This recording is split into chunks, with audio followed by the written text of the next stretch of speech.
est en train aujourd'hui de mettre les bouchées doubles pour s'établir dans la zone UAE, à la fois sur le côté opérationnel, hein, c'est-à-dire des bureaux, des équipes, pour qu'on puisse lancer nos activités le plus rapidement possible sur 2026.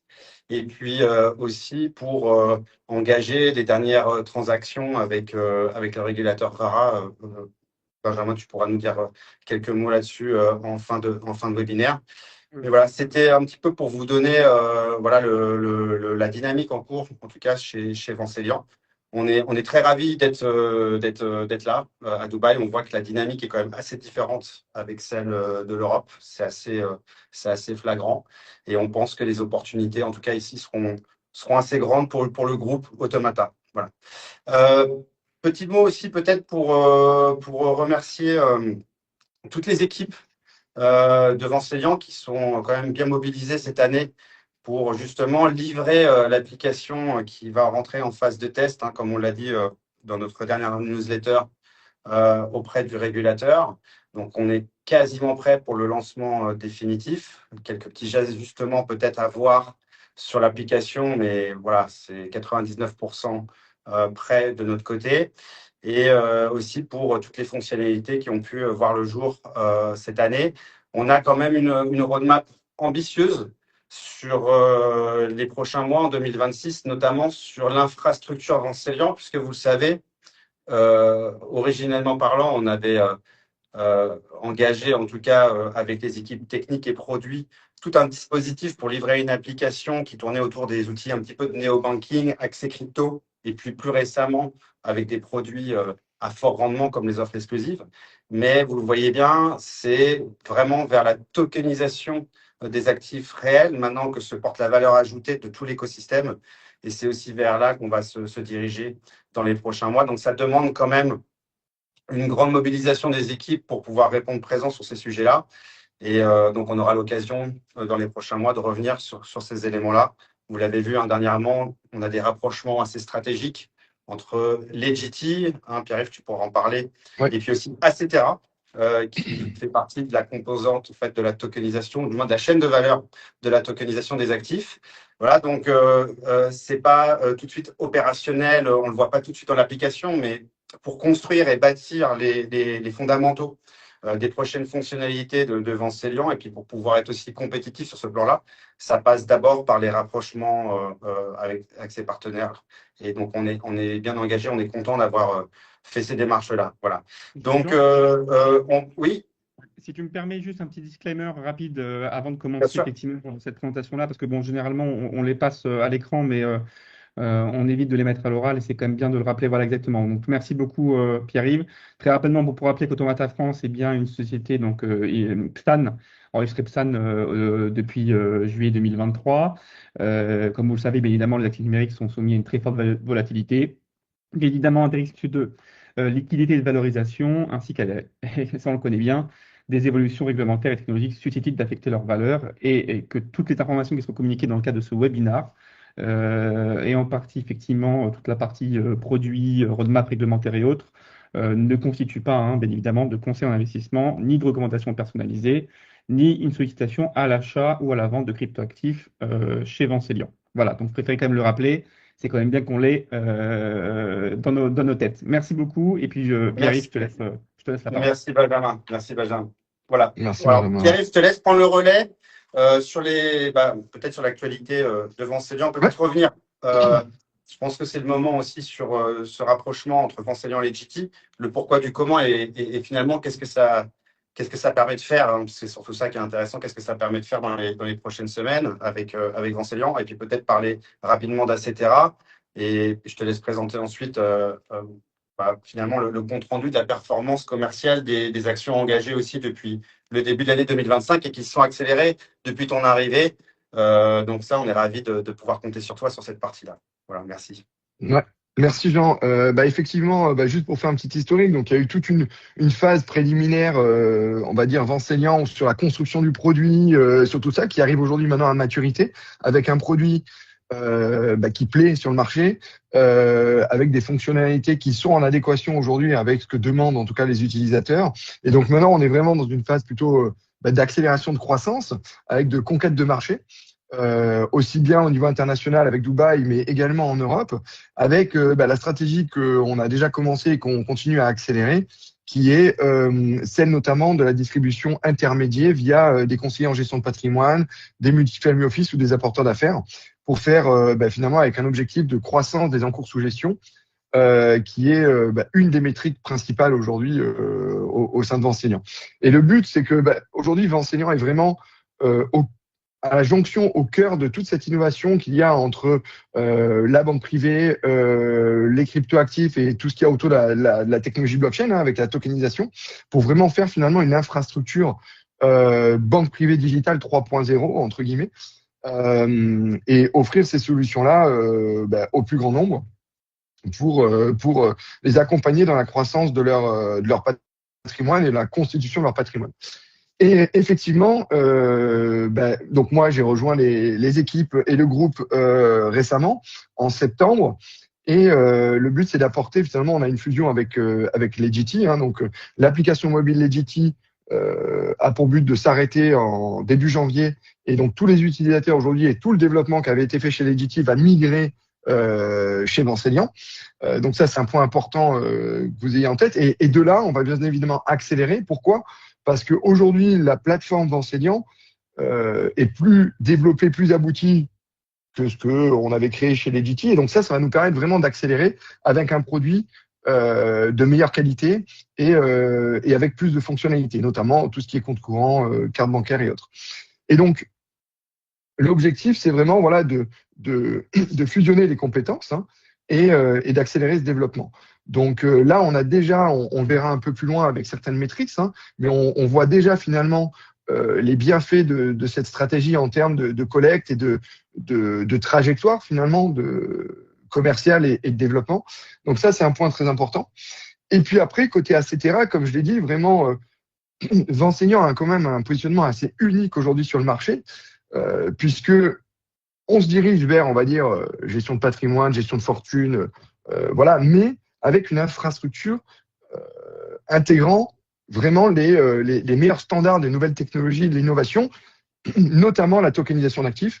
Et ça m'amène au second partenariat avec Acetera, qui a justement pour but de préparer ce terrain-là pour que demain, on puisse distribuer ce qu'on appelle aujourd'hui des security tokens, mais donc du coup avec cette infrastructure 3.0, cette infrastructure financière 3.0, qui nous permettra d'une part d'offrir un meilleur service aux clients, une meilleure vélocité aussi sur le patrimoine et le capital des clients, et donc vraiment d'avoir une infrastructure un peu assez unique sur le marché que peu d'acteurs aujourd'hui ont. Donc aujourd'hui, en termes d'actualité, qu'est-ce qu'on peut dire ? Bon, peut-être le slide d'après. Aujourd'hui, c'est à peu près 120 millions d'encours sous gestion globalement, avec une collecte qui croît en fait mois après mois. Donc, on a aujourd'hui une croissance moyenne des encours sous gestion de 5%. On voit quand même une petite trajectoire, une accélération sur les 2 derniers mois, notamment avec le lancement de notre offre business, donc dédiée aux personnes morales et aux sociétés. Donc là, on a une forte croissance côté business. Et ce qui est aussi intéressant d'observer, c'est que si on regarde un peu le breakdown des types du montant en fait finalement par utilisateur, du montant déposé et investi sur les produits Vincelian, juste la slide d'après, on voit on est vraiment juste celle au-dessus, on est vraiment dans notre cœur de cible aujourd'hui où une grande partie quand même dépose des sommes beaucoup plus importantes que ce qu'on peut l'avoir sur d'autres concurrents qui sont plus juste orientés crypto, par exemple, ou autre, où les dépôts sont plutôt aux alentours de 500, 800, 1000 euros maximum.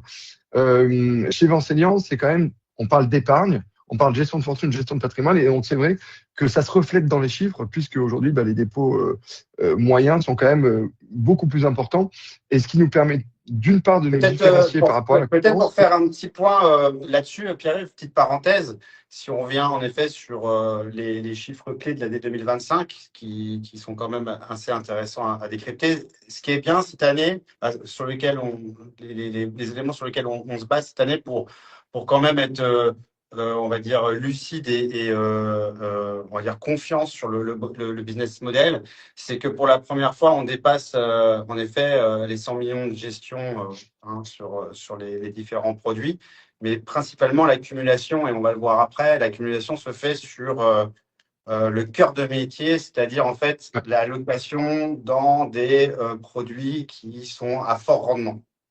Donc typiquement, nos produits d'épargne, les offres exclusives également. Et donc en fait, cette année, on est parvenu quand même en moyenne à collecter chaque mois, à faire une augmentation des encours sous gestion de 5% en moyenne, ce qui est quand même assez considérable par rapport à, on va dire, à la croissance de l'entreprise et à son adoption aussi dans l'écosystème. C'est quand même de très bons chiffres à relativiser.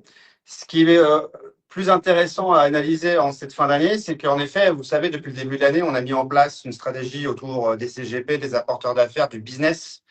Mais cette stratégie-là, elle a demandé quand même un petit peu de vélocité et de latence. Ça ne se transforme pas en quelques semaines. On a vu en effet les effets positifs de cette stratégie plutôt se mettre en place à partir de septembre. On y reviendra, Pierre-Yves. Mais ce qu'on peut déjà dire, c'est que la croissance mensuelle qui est dédiée au business, en effet, elle est déjà de 17%. Voilà. Donc, on a activé quand même un nouveau banc de clients. Il y a des sources d'AUM qui viennent à partir de là, tout en étant toujours dans un écosystème, on va dire franco-italien, il faut quand même le préciser. Et on n'a pas encore activé le potentiel européen que pourrait nous apporter en effet l'obtention de la licence MiCA qui est en cours, et également sur la partie UAE avec Dubaï. Donc, le business model est validé, il est robuste. Les chiffres sont quand même assez satisfaisants, même très satisfaisants pour cette fin d'année. Et puis, en effet, je te laisse peut-être continuer sur ta Ouais, bah, tu présentation. peux passer voilà, à la plage. En fait, ça se voit dans les chiffres, ce que tu disais par rapport aujourd'hui à quel produit est le plus aujourd'hui, on va dire, consommé par les clients. Bah, c'est vrai que c'est le cœur, donc c'est tout ce qui est coffre d'épargne et offre exclusive qui représente finalement la grosse majorité aujourd'hui de l'utilisation des clients. Et c'est cohérent par rapport à un positionnement sur la gestion de fortune, la gestion d'épargne, puisqu'on sait très bien que le trading de crypto ne va jamais représenter plus de 5 à 10% d'un patrimoine financier d'un utilisateur. Et donc, Vancénan là-dessus est très bien positionné parce que justement, si on se focalisait que sur les cryptos, bah, on aurait un marché quand même beaucoup plus réduit. Là, en ouvrant les champs avec des offres comme les coffres d'épargne et les offres exclusives, bah, finalement, ça nous permet de proposer des solutions à un spectre beaucoup plus large d'investisseurs. Et ça se voit typiquement dans les chiffres, puisque aujourd'hui, voilà, il y a une grosse partie des utilisateurs qui utilisent principalement les offres d'épargne et les cryptos, on va dire, en diversification. Mais c'est surtout voilà, les offres aujourd'hui qui plaisent beaucoup. Et on le voit également dans l'offre business, puisque aujourd'hui, c'est quand même les coffres flexibles, le coffre terme qui est le plus plébiscité. Alors, c'est vrai que sur les business, on peut le dire aussi, ce trésorerie. sont principalement des trésoreries d'entreprise. Les trésoreries d'entreprise ont un besoin quand même plus important en flexibilité. Donc, c'est vrai que toi, toutes les démarches que tu as entreprises avec les entreprises et récemment, les assets sous gestion qui sont venus chez Vancelian sont principalement dirigés vers les coffres flex. Ce qui est intéressant aussi, c'est qu'il y a une demande légèrement croissante. Alors ici, on parle de trading crypto. C'est pas forcément bien adapté au stade. On aurait plutôt dire conservation crypto. On a quand même des entreprises qui sont intéressés, ont du moins l'appétit grandissant sur conserver du Bitcoin. Donc, c'est pour ça qu'il y a quand même une partie de crypto dans cette représentation-là. Et puis ensuite, on a, bien entendu, de l'intérêt aussi sur les cofinancements en prêt en crypto à travers les offres Bali et Dubaï. Ça a aussi été quand même, on va dire, a été plébiscité auprès de business qui sont plutôt dans la gestion, on va dire, personnelle de patrimoine aussi, en fonction des juridictions des business. Sur la partie particulière, tu l'as dit, finalement, Renseignement n'est pas une app tellement crypto au sens trading crypto. C'est pas, on n'est pas en train de se comparer à Binance ou à un exchange. On est vraiment plus dans le positionnement, on va dire, de la gestion de patrimoine, clairement Ouais. orienté là-dessus. Ça serait plutôt d'essayer de se dire faire aussi bien que Revolut, mais avec une vraie proposition de valeur, en tout cas sur les produits d'épargne. Et c'est vrai que quand on essaye un petit peu d'expliquer ou de différencier Vancelian sur cette partie-là, on est relativement très bien positionné. Et donc, pour finir cette année, en effet, l'année 2025, finalement, ça aura été quoi? C'est quasiment un doublement intégral des AUM sous gestion. Donc, c'est quand même une très bonne année, d'où finalement cette croissance qu'on a expliquée, cette croissance mensualisée qu'on vous a présenté juste avant. Voilà. Est-ce que tu voulais encore préciser quelques petites choses, Pierre-Yves? Non, mais c'est juste voilà pour dire que aujourd'hui la stratégie qui a été mise en place depuis quelques mois commence à porter ses fruits en termes de collecte, en termes de nouveaux clients, avec de nouveaux segments comme les business, les personnes morales, qui nous ouvrent aussi aujourd'hui parce qu'on sait c'est de la trésorerie d'entreprise, mais il y a aussi aujourd'hui dans le patrimoine des investisseurs, il y en a beaucoup qui détiennent le patrimoine en holding d'investissement et pas à titre personnel. Et donc ça, justement, avec cette offre business, ça nous ouvre la porte à toute cette typologie d'investisseurs qui n'était pas le cas auparavant. Donc ça nous avec ouvre des patrimoines voilà, quand même assez importants. Exactement. Bah oui, exactement. C'est des patrimoines beaucoup plus importants, effectivement. Ok. Alors, je propose qu'on puisse ensuite passer à la suite. Donc, c'était un petit peu le but aussi de ce rendez-vous de fin d'année, c'était de mettre vraiment l'accent sur l'actualité autour du jeton Axio et aussi du marché crypto. D'ailleurs, je pense que Pierre-Yves, tu me rejoindras puisque tu fais quand même des interventions assez récurrentes aussi auprès de family office ou de personnes qui ont quand même un intérêt à essayer d'interpréter les signaux chauds et froids du marché en ce moment. Et ça va permettre un petit peu de redonner du contexte à l'Axio et aussi de savoir ou de mieux comprendre quels seraient les plans qu'on va pouvoir justement appliquer à l'Axio pour les prochains mois. Donc, pour revenir un petit peu sur l'historique, la tokenomique Axio, à l'origine, lors de l'ICO, elle était répartie de cette façon-là, 30% pour les participants à l'ICO, 46% de la réserve d'entreprise, le reste aux équipes Vancelian, soit 22%. Aujourd'hui, vous le savez, en tout cas pour ceux qui nous suivent, la quantité de jetons en circulation, une partie est active, l'autre est encore bloquée. Donc, sur les tokenomics à jour, environ 80% de la circulation est en cours sur les jetons, à peu près 80 millions de jetons, et 20% restent à libérer jusqu'à avril 2027. Pour rentrer un petit peu plus dans le détail, pour ceux qui aiment regarder les chiffres un petit peu plus dans le détail, ces chiffres sont répartis à travers la tokenomics qui a été fournie lors du white paper d'Axio en 2022. Et donc, vous voyez qu'on arrive maintenant quand même sur une fin de période d'inflation en termes de jetons Axio, puisque l'intégralité de la quantité a été libérée concernant les participants à l'ICO. Reste maintenant la réserve de l'entreprise et celle des partenaires Vancelian. Maintenant, quand on fait un petit peu le bilan sur le jeton Axio, ce qu'on constate, c'est que sur les échanges, ou du moins la liquidité, la libération des jetons, elle est encore active. On l'a vu, l'inflation, elle se termine en avril 2027, ce qui quand même continue à maintenir une pression, on va dire, vendeuse nette, puisqu'on apporte justement une liquidité dans le marché. Et on peut aussi parler d'asymétrie de liquidité et de typologie de détenteurs, puisqu'on se rend compte, du moins quand on analyse un petit peu les flux et les volumes, qu'on est en présence aussi de grosses positions détenues au sein des portefeuilles lorsqu'on parle de détenteurs de Axio. Ces détenteurs, ou du moins une grande partie des personnes, n'utilisent pas le jeton Axio pour son utilité propre, puisqu'on rappelle que le jeton Axio est là pour finalement obtenir un certain statut de fidélité dans l'écosystème de l'application Vancelian, mais que ces détenteurs en contrôle ou en garde justement plus pour l'aspect spéculatif, à la fois peut-être pour le trader, à la fois pour ajuster peut-être un prix de revient unitaire par rapport à leurs points d'entrée initiaux dans l'ICO ou même pendant la vie en fait du jeton Axio depuis sa création. Et puis on se rend compte aussi que la fin du stacking programme qui avait été programmé il y a maintenant 1 an à peu près, il me semble.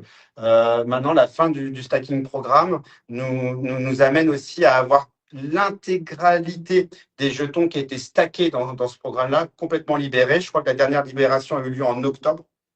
Et donc ça, ce sont des jetons gratuits aussi qui re-rentrent dans la circulation et qui amènent également une certaine pression à la vente. Et pour contrecarrer justement cette pression vendeuse, il faudrait qu'on ait une adoption assez significative.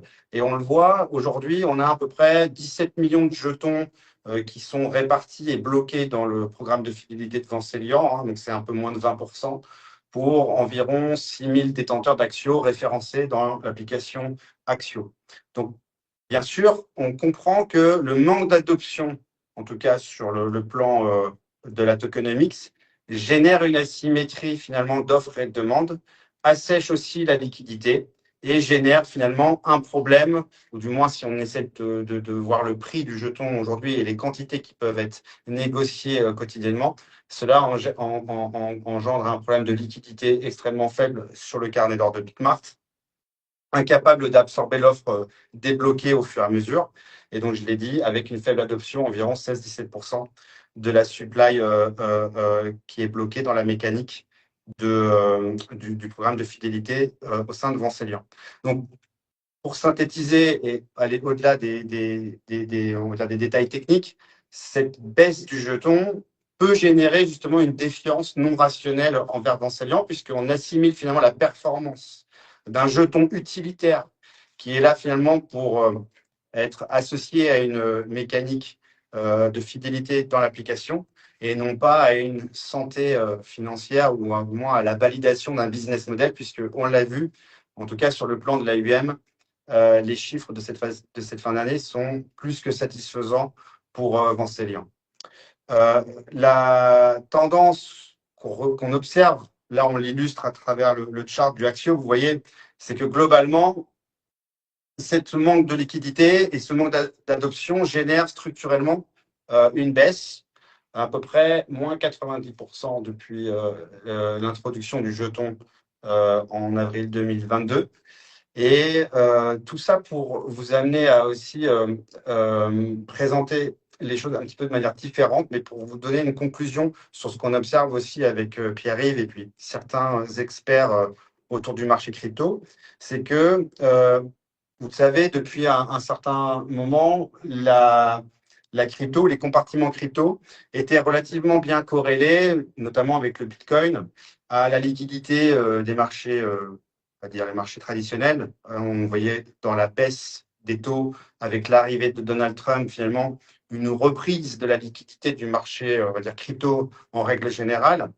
Et on le voit, hein, puisque la semaine dernière, on a encore eu une baisse de taux au niveau de la Banque fédérale américaine. On a eu une baisse de 25 points de base, ça nous amène à 3,75. On sait que ces taux-là vont continuer à baisser. Il y a une pression de Donald Trump pour que ça puisse se réaliser. Mais par contre, depuis quelques semaines, on observe quand même des mouvements assez alarmants, on va dire, puisque on a une rupture aujourd'hui. Hein, vous voyez sur le chart, là, finalement, c'est la liquidité, la masse monétaire M2 qu'on peut observer au niveau des États-Unis. En gros, c'est l'inflation monétaire qui est injectée aux États-Unis et qui finalement devrait se déverser dans les marchés actions ou dans les marchés à risque, donc comme les marchés crypto. On a une cassure de cette liquidité-là, ou du moins de cette corrélation avec cette liquidité-là. Et on observe aussi une certaine dislocation des tendances entre le Bitcoin, l'or et le Nasdaq. Donc, tout ça pour vous dire quoi? Tout ça pour vous dire que le 10 octobre dernier, on a quand même eu un crash de marché assez important pour ceux qui suivent leur portefeuille de manière assez on va dire, au quotidien. On a eu quand même quasiment sur l'intégralité du marché crypto, à peu près moins de 90%, moins 95% de baisse de manière assez éclair avant que ça se restabilise. Mais tout ça, ça a finalement marqué quoi? Ça a finalement révélé que l'intégralité des carnets d'ordre en crypto sont quasiment, du moins 100% synthétiques, qu'il y a très très peu de liquidité dans le marché finalement, un petit peu à l'image de ce qu'on peut entrevoir dans la liquidité aujourd'hui qui est présente dans le jeton Axio. Finalement, le jeton Axio, si on regarde la trajectoire depuis 2021, depuis 2022, depuis l'envolée des ICO de cette période-là, si on le compare un peu avec le marché, il n'est pas tellement inadapté ou tellement différent du price action qu'on observe aujourd'hui sur le marché crypto. Ici, je vous ai mis un petit comparatif avec d'autres crypto-monnaies et le marché en règle générale. Tout en haut, vous avez le Crypto Market 3, donc qui recense finalement l'intégralité de jetons hors Ether et hors Bitcoin. Et on voit que ce marché, cet indice, quelque part, il a baissé de 18% sur une période entre 2021 et aujourd'hui, donc il est négatif. Alors qu'à droite, on a le marché action américain avec le S&P qui, lui, progresse de 43%. Donc, si on fait un narratif simple, est-ce qu'aujourd'hui, la crypto a vaincu ou pas Wall Street? Clairement, non. C'est plutôt tout l'inverse. Et puis, quand on essaye un petit peu de comprendre pourquoi le Crypto Market 3, il a que moins 18% par rapport à d'autres crypto-monnaies, qui, elles, en perdent 94, 65, 70, bah, c'est tout simplement parce que tous les jours, on a une création de nouveaux jetons qui sont amenés sur le marché. Donc, la liquidité fait un saut de mouton, de jeton en jeton, à travers des FOMO, des push. Voilà, on connaît bien la mécanique. Mais finalement, quand on regarde la liquidité disponible sur des jetons unitaires, finalement, cette liquidité-là, elle est en train de sortir du marché. Donc, voilà, je n'ai pas pris non plus des petits jetons pour faire un comparatif. On pourra en trouver d'autres. XTC, Tezos, qui était quand même un projet avec des valorisations, en tout cas en termes de market cap, assez énormes en 2021 et à moins 94%. Elron, GLD, aussi très gros projet, Multiverse, moins 97%. AVE, que tout le monde connaît, qui est pourtant assez populaire dans sa technologie aujourd'hui, moins 63%. Fetchet, moins 77%. Uniswap, moins 88%. Swissborg, nos copains, moins 80%. Voilà, donc, Axio, vous doutez bien que si on reste sur finalement une stratégie à court terme, de vouloir faire des stratégies de burn, des stratégies peut-être d'injection de liquidité à court terme, buyback, etc., sachant quand même on a des limites et des contraintes aussi sur le plan réglementaire. Tout n'est pas faisable. Manipuler un cours est complètement interdit. On ne peut pas le faire. C'est un petit peu compliqué quand même, il faut le répéter. Tout ça pour vous dire que ces stratégies-là, sur le long terme, elles risquent de ne pas peser grand-chose dans la balance pour pouvoir rétablir la situation du jeton Axio. Si on regarde le Bitcoin par rapport à cette présentation-là, on remarque aussi que la trajectoire du Bitcoin, elle est décorrélée par rapport au marché des cryptos utilitaires. On rappelle que le Bitcoin est bien particulier, c'est important de le rappeler. Son white paper ne présente pas une innovation technologique parmi d'autres, mais la première alternative souveraine à la monnaie fiduciaire conçue pour fonctionner sans autorité centrale ni privilège de contrôle. C'est pour ça qu'aujourd'hui, finalement, le Bitcoin, il est plutôt dans les stratégies aussi de certaines entreprises, comme les réserves stratégiques en Bitcoin. Et c'est aussi pour ça que, pour l'instant, la régulation n'a pas d'impact sur le Bitcoin en lui-même. Voilà. Donc, c'est bien deux narratifs et deux histoires différents lorsqu'on essaye de comparer les comportements Bitcoin et le comportement des altcoins. Le scénario pour le Bitcoin en 2026, il est relativement positif, malgré la cassure qu'on peut observer actuellement due à un problème de liquidité. C'est lui quand même qui va absorber la liquidité des altcoins in fine, donc sa trajectoire de tendance, elle est quand même encore valide et elle est quand même assez positive. On a à peu près la zone des 147 000 $ devant nous, peut-être 195 000 $ pour 2026. On estime que la zone des 103 000 $ est un petit peu le niveau psychologique, en tout cas à réintégrer pour pouvoir en fait redonner une dynamique haussière au Bitcoin. Et on pense que son point plancher, il est autour de la zone des 65 000 $, 72 000 $ pour conserver cette dynamique valide dans les prochaines semaines. Alors maintenant, qu'est-ce qu'on fait avec ça? Je vous ai fait cette démonstration-là et je voulais prendre le temps aujourd'hui pour vous démontrer un petit peu ce constat. Le marché plutôt utilitaire semble ne pas pouvoir finalement se relever de cette manque de liquidité qu'on a sur le marché, en tout cas sur le plan spéculatif. Si on associe les jetons utilitaires à juste de l'utilité, finalement, ça fait très bien le job. Mais si on associe l'utilitaire au spéculatif, à la création de valeur, Eh bien là, ça risque d'être posé problème et c'est ce qu'on constate finalement dans toutes les tendances des jetons utilitaires, même les plus dotés en termes de market capitalisation. Alors, on a pensé à un plan depuis plusieurs mois et plusieurs semaines pour pouvoir en fait tout simplement sauver l'Axio de ce marasme des jetons utilitaires. Et ce qu'on souhaitait faire, c'était revenir à l'idée fondatrice d'Automata, puisque pour ceux qui ont, on va dire, suivi le projet depuis sa création en 2019-2020, on avait à l'époque, en tout cas, défini une stratégie autour d'un security token. C'est pour ça que là, maintenant, on fait le liaison aussi avec tous ces partenariats stratégiques qu'on est en train de mettre en place, à la fois ici à Dubaï, avec Etc. en Europe. Mais c'est de finalement pouvoir adosser la valeur de l'entreprise dans un jeton security qui pourrait finalement être la vraie valeur de ce que devrait représenter le jeton Axio tel qu'il est imaginé aujourd'hui dans les esprits des investisseurs. Donc l'idée, ça serait plutôt de doter Vancelian de 2 jetons, couvrant à la fois la partie utility pour pour son caractère intrinsèque utilitaire, pour les besoins d'une fidélité ou d'un club ou d'un système de mécanisme de fidélité pour l'application Vancelian, et aussi d'un jeton security pour pouvoir associer le succès et les succès futurs de l'entreprise à l'intérieur de ce jeton. Le nouveau jeton VNC pourrait justement être ce type de jeton sécuritaire. Je ne sais pas si on va le garder sous ce nom-là ou on va l'ajuster, mais en tout cas, c'est l'idée. Et on le distribuerait finalement en comptabilisant le prix de revient unitaire qui a été engagé dans le jeton Axio actuellement.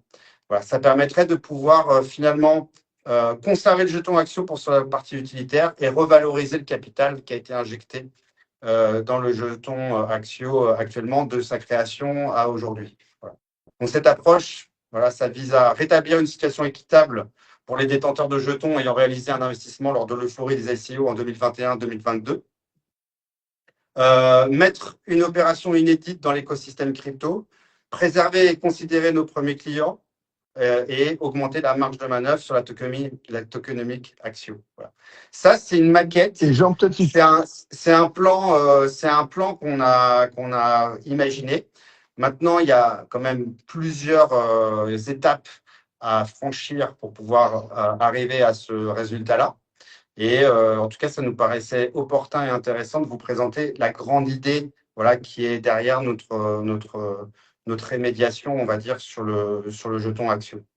Les évolutions, là, c'est un petit peu pour vous remontrer un petit peu la mécanique de ces dernières années. En 2020, on avait un jeton Axio Security qu'on n'a pas pu lancer pour des raisons techniques, puisque le marché n'était pas prêt.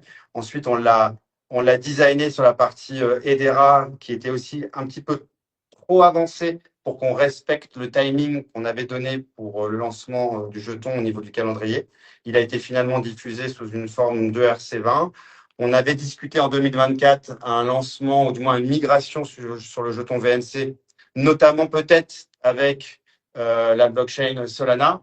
Et finalement, depuis ce temps, on a quand même, et depuis aussi l'arrivée de Donald Trump et tout ce qui est en train de se passer cette année, ça nous a permis de pouvoir se poser et d'essayer d'élaborer une autre stratégie. Et cette stratégie, on pense que ça pourrait être la bonne. Donc, on va avoir besoin un petit peu de temps aussi pour pouvoir analyser tout le dispositif réglementaire qui va être nécessaire pour pouvoir aller au bout. Et bien sûr, cette maquette-là, on veut qu'elle se transforme en quelque chose de réaliste dans les prochains mois. Et donc, on pourra vous communiquer des éléments validés, pas validés, tangibles au fur et à mesure de l'année 2026 pour pouvoir converger sur cette grande idée de pouvoir en effet évoluer avec Vancelian avec 2 jetons. Un pour la partie security qui représente finalement une action de l'entreprise tokenisée du groupe et la partie utility du jeton Axio que l'on connaît aujourd'hui et qui sert en effet tout simplement à servir le club privilège au sein de l'application. Voilà. Peut-être pour compléter ce que tu disais, Jean, c'est vrai que c'est un gros chantier réglementaire et légal sur lequel toutes les équipes Vancelian sont en train de travailler. Mais en tout cas, voilà, le but c'était de partager la vision aujourd'hui et la volonté de Vincelian sur ce point de vue. Et donc voilà, donc on essaye voilà de travailler au plus vite sur ce sujet-là. Et Et comme surtout, tu le disais, peut-être pour terminer, c'est que, on l'a bien dit, en 2020, nous, on avait bien identifié l'intérêt d'avoir un jeton sécuritaire. Mais bien Mm. entendu, pour en arriver là, il faut un dispositif réglementaire assez compliqué, puisque aujourd'hui, on le rappelle, des licences comme Mika ou Vara ne couvrent pas Ouais, forcément cette partie-là. D'ailleurs, Mika ne couvre pas. Et donc, il va non. falloir doter l'entreprise de d'autres parapluies réglementaires pour pouvoir y parvenir. Mais en tout cas, ce qui est intéressant, c'est qu'aujourd'hui, la technologie existe. La tokenisation d'actifs réels, ce n'est pas qu'une tokenisation d'immobilier ou de l'art ou des montres. Ça peut être aussi des actifs comme des parts d'entreprise. Voilà. Donc Ouais. voilà, ça c'est devant nous. La technologie commence à être prête et on pense que d'ailleurs, si on arrive à livrer ça, ça sera quand même un projet unique, puisque pour l'instant, en tout cas, personne n'en parle dans l'écosystème. C'est pas, je veux dire, j'ai pas entendu parler d'AVE ou Solana ou d'autres projets proposer un tel dispositif. Voilà, donc comptez sur nous. On va mettre les bouchées doubles pour pouvoir, en tout cas, faire le nécessaire pour pouvoir redonner de la valeur au capital qui a été injecté tout au long de la vie du Axio et qui a permis aussi le développement de l'entreprise, parce que pour nous, c'est très important. Voilà, donc ça, c'est sur la partie Axio. Je pense que j'ai fait le tour. Il y aura sans doute des questions pendant les prochains mois et c'est normal. On prendra le temps d'y répondre au fur et à mesure que ce plan-là peut être mis en œuvre. Je pense que moi, j'ai fait le tour sur la partie jetons Axio et marché. Et peut Peut-être juste synthétiser. Vous l'avez vu hein, sur la partie jetons utilitaires. Faites quand même relativement attention. Il faut augmenter son analyse du risque, hein, je pense maintenant par rapport à ses perspectives sur les jetons utilitaires. Il faut quand même être conscient de cette fuite de liquidité qu'on peut observer. Le Bitcoin est très bien installé pour une belle tendance, mais il a un white paper vraiment très différent des autres utility tokens. Et puis sur le jeton Axio, vous le comprenez, pour pouvoir bénéficier du plan qu'on pourrait proposer, il faut conserver ses Axios, mais il ne faut pas forcément en racheter plus que nécessaire. Voilà. Puisque ce qui sont nécessaires, en tout cas les Axios qu'on a besoin pour avoir un certain statut dans l'application et on doit en rester là. Voilà. Benjamin, je pense que tu vas peut-être comme pouvoir le prendre le temps relais passe, sur ouais, la voilà. partie. Ouais, Ouais, faire un petit point de 2-3 minutes parce que le temps passe et c'est vrai ouais. que peut-être Benjamin, pour clôturer, faire un petit point rapide sur le volet compliance juridique en Europe et aux Émirats. Oui, allez-y, parfait. Bon, bah écoutez, rebonjour à tous. On s'était eu en tout début de call pour notre fameux disclaimer. Là, effectivement, je vous parle à titre d'introduction, tout l'écosystème qui nous entoure aujourd'hui sur le volet juridique réglementaire. Comme vous le savez, moi, j'ai rejoint Vincelian début 2024 et donc on s'est doté voilà, de partenaires de confiance autour de nous qui nous accompagnent sur différents projets, notamment, effectivement, majoritairement sur des analyses juridiques que l'on réalise en interne en collaboration avec nos cabinets pour s'assurer que ce qu'on délivre aux clients soit conforme avec la réglementation en vigueur. Donc, on a eu l'enregistrement de SAN à l'époque. Aujourd'hui, on a maintenant MiCA sur lequel on tend à se conformer effectivement dans le cadre du dépôt du dossier, mais on en parlera dans les prochaines slides.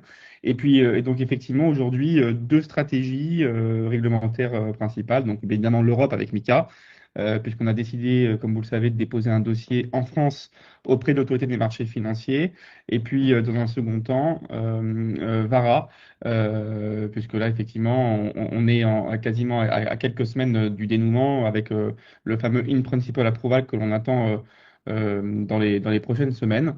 Voilà, donc ça, c'est les deux visions, on va dire, les deux stratégies réglementaires de Vincelian sur les prochains mois. Mais si on revient peut-être plus en détail sur la roadmap, Alors Jean, si tu veux peut-être, bien. Ouais. Benjamin, je crois que sur la partie, le in principle, c'est, en tout cas, on fait tout, parce que tu es sur place avec moi à Dubaï en ce moment, on fait tout pour que ça soit quand même peut-être livré avant même la fin de l'année. Hein. Voilà, on ne prend Bon, pas bah, trop de vacances de notre côté, les rendez-vous s'enchaînent, mais ça pourrait quand même être plutôt que dans les prochains jours, plus que dans les prochaines semaines. voilà, exactement. Donc, on en parlera très rapidement, mais voilà. Donc, ça, c'est la prise chronologique, effectivement, du calendrier réglementaire. Comme vous le savez, au départ, on a commencé avec l'Irlande. avec ce qu'on appelait à l'époque un préenregistrement auprès des autorités irlandaises, puisque à l'époque, il n'y avait pas encore le cadre réglementaire qu'on connaît aujourd'hui avec l'enregistrement PSAN en Europe, mais donc on avait une autorisation d'exercer la part des autorités irlandaises. Ensuite, on a basculé sur la France, et donc là, quand je suis arrivé effectivement en 2024, bah, j'ai pris la décision de relocaliser, on va dire, l'activité réglementaire d'Irlande à la France en recrutant, j'allais dire, 100% français avec une équipe qui comprend en fait les enjeux, tant des enjeux réglementaires français que les enjeux liés à la conformité française au regard effectivement des instructions de l'AMF, des préconisations, des principes directeurs de la CPR, etc. Donc on a rapatrié toute la compétence, j'allais dire, en France on va dire en courant 2024. Et puis on avait déposé un dossier d'agrément PSAN, je ne sais pas si on avait été d'ailleurs très clair là-dessus à l'époque, mais auprès de l'AMF en août 2024. Et C'est il bien de le s'avère rappeler. voilà, c'est bien de le rappeler parce que c'était quand même un gros boulot et un boulot inachevé parce qu'en fait, l'AMF, au regard du délai, puisqu'on parle de notre en vigueur de MICA en janvier 2025, l'AMF a considéré qu'au moment où on a déposé l'agrément, puis début septembre avec les congés d'été, c'était beaucoup trop short pour pouvoir analyser un dossier d'agrément. Bien évidemment, quelques mois, c'est trop short. Et donc, on a basculé en janvier sur un dossier MICA. Et donc, ce qui a nécessité effectivement une refonte globale, complète de notre architecture, j'allais dire non pas réglementaire, mais plutôt politique, en adéquation et en cohérence avec les attendus du MICA. Et donc, on s'est préparé pendant quasiment plus de 6 mois, on va dire 8 mois, suite à un dépôt du dossier donc MICA, toujours auprès de l'AMF. C'est un choix qu'on a assumé avec l'équipe managériale, le groupe, de déposer notre dossier en France pour assurer une continuité des échanges avec le régulateur AMF. C'était beaucoup plus simple de le déposer pour nous en tant que tel, dans la compréhension des enjeux, de le déposer en France. Et donc, on a déposé un dossier en septembre 2025. Donc, c'était, je crois, fin septembre, entre le 26 et le 27, un dossier MICA en France. Voilà. Donc, on a eu un premier retour. Et là, pour le coup, je peux vous garantir que l'AMF est quand même j'allais dire assez réactive sur les dossiers qui sont déposés. Aujourd'hui, il y a quand même peu d'acteurs qui ont déposé, notamment des acteurs enregistrés, qui ont déposé un dossier MICA, j'allais dire, à date. Ce qui fait que certains ont peut-être choisi d'aller dans d'autres juridictions et d'autres qui n'ont peut-être pas l'étoffe ou je veux dire, le bagage pour pouvoir déposer un dossier MICA parce que ça, c'est énormément de contraintes, c'est énormément de travail, c'est énormément d'enjeux de compréhension des sujets techniques que peuvent avoir effectivement AMSA, notamment au regard des services qu'on demande auprès de l'AMF.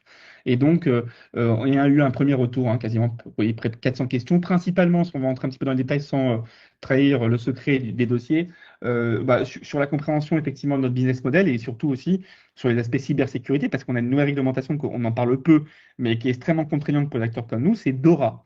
Donc, tous les enjeux liés à la cybersécurité auxquels les PSCA, c'est-à-dire les enregistrés PSAN sous MICA, donc les agréés MICA, sont confrontés et doivent se conformer, notamment DORA. Et DORA, c'est un gros chantier sur lequel, effectivement, on travaille énormément, au même titre que l'aspect réglementaire juridique, pour pouvoir se conformer aux attentes de l'AMF sur les sujets, notamment les sujets cybersécurité.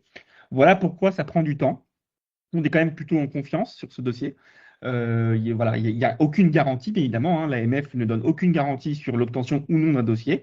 Il y a une phase d'instruction qui est un préalable obligatoire à l'obtention de cette licence. On est en discussion à travers nos conseils et puis après de l'AMF et puis nos équipes sur ce dossier. On est plutôt confiant. On répond aux questions dans les délais impartis. Ça, j'allais dire, c'est une première bonne nouvelle puisque quand même 400 questions, c'est extrêmement long. Ça prend du temps pour répondre aux régulateurs. Et effectivement, on est encore une fois qu'en décembre 2025, la fin de la période transitoire étant prévue au 30 juin 2026. Voilà, on répond dans les délais et on espère effectivement, dans le cadre de l'instruction de ce dossier, répondre aux attentes du régulateur pour pouvoir obtenir cette fameuse licence MICA. Donc, si on veut résumer très rapidement, Jean, je sais que je me prise pas mal la parole. Globalement, MICA toujours en cours, premier retour de l'AMF. Et puis il y a un deuxième retour là d'ailleurs qui est en cours avec l'AMF sur lequel on doit donner des précisions sur certaines choses. Et puis sur le volet VARA, effectivement dans les prochains jours, prochaines semaines, plutôt prochains jours, on espère avoir de bonnes nouvelles sur le volet une principale approval, qui est en réalité j'allais dire l'élément central qui permet effectivement à un acteur d'opérer aux Émirats. Après, c'est uniquement des formalités liées à la signature des contrats qu'on avait donnés en draft parce qu'on n'était pas encore régulé, donc on ne va pas donner un contrat qui s'appliquerait avec des enjeux financiers si effectivement on n'est pas encore régulé.